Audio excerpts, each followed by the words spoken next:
ถ้ามีปาฏิหาริย์บันดาลในฮักสองเฮาให้กลับมาเป็นคือเก่าได้บ่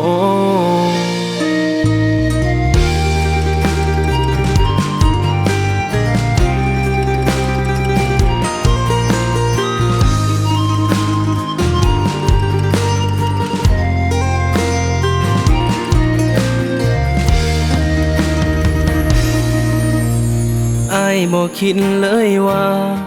เจ้าสิเสียน้ำตายอ้ายปานนี้ในมือนั้นได้เฮ็ดโตบ่ดีเฮ็ดให้เจ้าต้องมีน้ำตา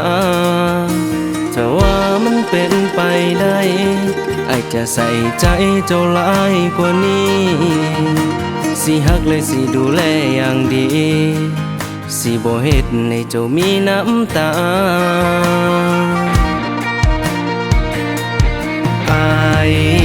อยากขอโทษนี่คือประโยคที่จะว่าบ่มีความหมายถ้ามีปาฏิหาริย์บันดาลในฮักสองเฮาให้กลับมาเป็นคือเก่าได้บ่อ้ายก็โทษอีหลีที่ในวันนั้นอ้ายบ่ดีพอเหตุให้เจ้าต้องน้ำตาคออ้ายอยากขอดูแลหัวใจ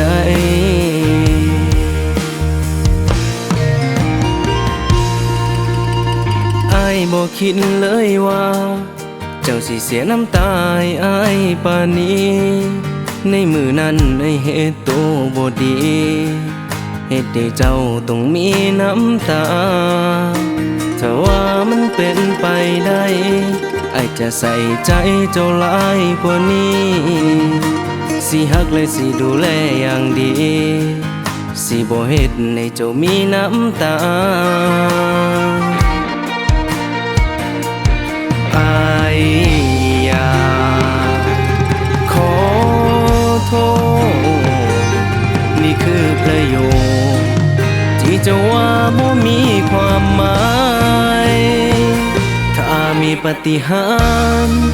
บันดาลในฮักสองเฮาให้กลับมาเป็นคือเก่าได้บ่อ้ายก็โทษอีหลีที่ในวันนั้นอ้ายบ่ดีพอ